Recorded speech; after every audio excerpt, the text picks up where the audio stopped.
भाई लोग आज हम बात करे वाला बानी वीवो V27 5G फ़ोन के बारे में।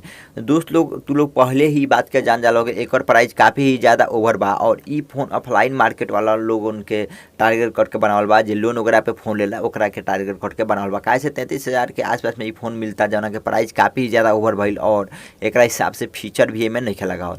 देख लो भाई लोग आज हम पूरा रिसर्च करके एकरा बारे में बतावल बानी फ़ोन कैसन बा कि कैसन नइखे, सब कुछ समझ गइल लोग।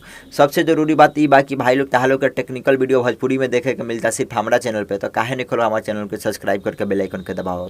जल्दी से चैनल के सब्सक्राइब करके बेल आइकन के दबा दो लोग। तो चलो लो भाई लोग ई फ़ोन की हम पूरे तरह से पोल खोल के रख दी।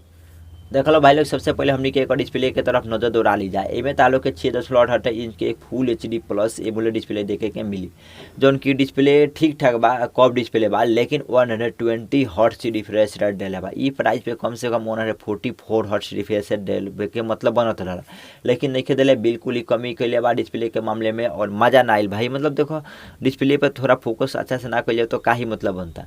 और प्राइस जना हिसाब से लगता ओकरे हिसाब से हम बात करता नहीं, कोनो 20,000 के फोन नहीं कि 120 और रिफ्रेश रेट के हमने के लेकर चल जा। देख लो भाई लोग सबसे मेन एक हाईलाइट फीचर बा एक कैमरा। एकरा बैक में तार लोग के 50 MP plus 8 MP plus 2 MP के कैमरा देखे के मिली। फ्रंट में 50 MP के सेल्फी कैमरा देखे के मिली। बैक में जो प्राइमरी कैमरा बा उ बा IMX 766 व्यू वाला ई मतलब लेंस लागल बा। ई काफ़ी हद तक अच्छा बा और फोटो के क्वालिटी भी काफ़ी हद तक अच्छा देता, लेकिन 8 MP के अल्ट्रा वाइड के कोनो भी रिक्वायरमेंट नहीं है। एगो फोन में 2 MP के माइक्रो कैमरा के बिल्कुल भी रिक्वायरमेंट नहीं है, ई सिर्फ चुतिया बनावे खातिर लगावल गइल बा। ई दोनों के हटा के एक जगह पर हमनी के जूमिंग वाला देते सन, टेलीफोटो वगैरह दे देते सन, तो काफ़ी ज़्यादा मजा आई। तो ये बिल्कुल ही नहीं कर संदेश हो, सिर्फ चुतिया ना खाते 2 MP के माइक्रो कैमरा जोड़ देता रह सन। परंतु जो प्राइमरी कैमरा बा एक क्वालिटी बेहद ही अच्छा बा और लो लाइट कंडीशन में भी अच्छा बा और सेल्फी भी काफ़ी हद तक अच्छा बा। ये हमारा देखते हुए बेहद ही खुशी लागल। प्राइस के हिसाब से सिर्फ कैमरा पे ही फोकस कल गई बा और कुछ पे भी फोकस नहीं कल गई। एमे लागल बा मीडियाटेक के डायमेंसिटी 7200 वाला 5G प्रोसेसर। ई बहुत ही नौका ही प्रोसेसर बा और ई गेमिंग खातिर बिल्कुल ही अच्छा से कोनो ऑप्टिमाइज नहीं है। नॉर्मल यूज पे गेमिंग कर सकला लोग, लेकिन हाई लेवल तक कोनो भी गेमिंग नहीं खलो कर सका, तो मजा नहीं आ सका। तो देख लो भाई लोग तालो शुरुआत में ही बतानिए कि कैमरा पे फोकस कल गई बा, गेमिंग वगैरह पे बिल्कुल भी फोकस नहीं कल गई। मोबाइल थोड़ा हीट भी होला, ई बात के भी तुम समझ लो। एमे हमनी के 46 mAh के बैटरी देखे के मिलेला और साथ ही में 66 वाट के फास्ट चार्जर भी बा। तो 46 mAh के बैटरी तो लोग खुश चलो भाई 2023 में 46 mAh के बैटरी देता तो का ही मतलब बनता। अब कई लोग कहन कि अच्छा से ऑप्टिमाइज बा, कस्टमाइज बा ई फोन खातिर और ज़्यादातर बैटरी बैकअप दे दी 5000 या तो फिर 6000 mAh के बैटरी से अच्छा, लेकिन ऐसा बिल्कुल भी बात नहीं है, बिल्कुल ही झूठ बात बा भाई। तालो के बैटरी बैकअप ज़्यादा देवेला नहीं है, फास्ट चार्जर दिले बाजन की सही बा, लेकिन बैटरी बैकअप कोनो खास अच्छा नहीं है। ताहा लोग के मतलब ज़्यादा तौर पर गेमिंग पे 3 से 4 घंटा के बैटरी बैकअप दी, नॉर्मल यूज पे 7 से 8 घंटा के बैटरी बैकअप दे के बंद हो जी। ओकरा बाद से फेस से फोन के चार्ज करे पड़ी, तबे जाके दूसरा का दिन के इस्तेमाल में लेवल हो। ई ना कि एक दिन फोन फुल चार्ज करबो लो आ 2 दिन चले, ऐसा बिल्कुल भी होखे वाला नहीं है। चाहे एमोलेड डिस्प्ले लागल बा चाहे कोनो डिस्प्ले लागल बा, इससे कोनो मतलब नहीं है बनत। बैटरी कोनो खास उतना अच्छा नहीं है इनमें भाई लोग। ई फोन ताहा लोग के आउट ऑफ बॉक्स एंड्रॉइड 13 पे देखे के मिल जाए, जो कि बिल्कुल ही लेटेस्ट बा।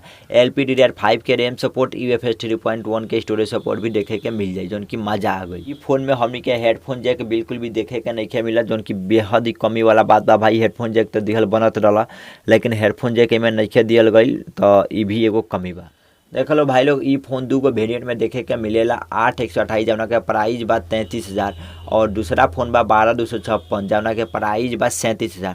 देख लो भाई लोग 12/256 वाला के प्राइस 37,000 ना हुए के चाहत, 35,000 ही होके चाहत, फिर भी काफ़ी ज़्यादा अधिक बा, प्राइस ओवर बा।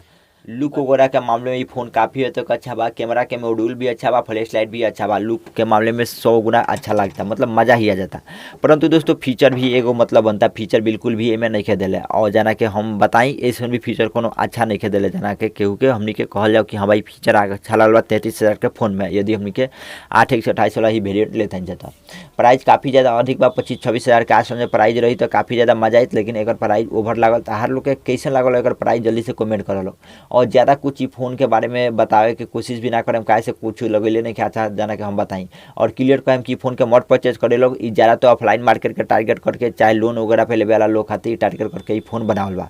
भाई लोग तारा लोग के वीडियो कैसा लागल जल्दी से कमेंट करो, बताओ लोग, हम तारा लोग कमेंट पढ़े और जवाब भी देवे के जरूरी कोशिश करें। देख लो भाई लोग वीडियो को हम ज़्यादा बना खींचते हुए ये वीडियो करते हैं समाप्त। मिले तारा लोग से अगला वीडियो में, तब तक खाती बाय बाय। जय हिंद, जय भारत, जय बिहार।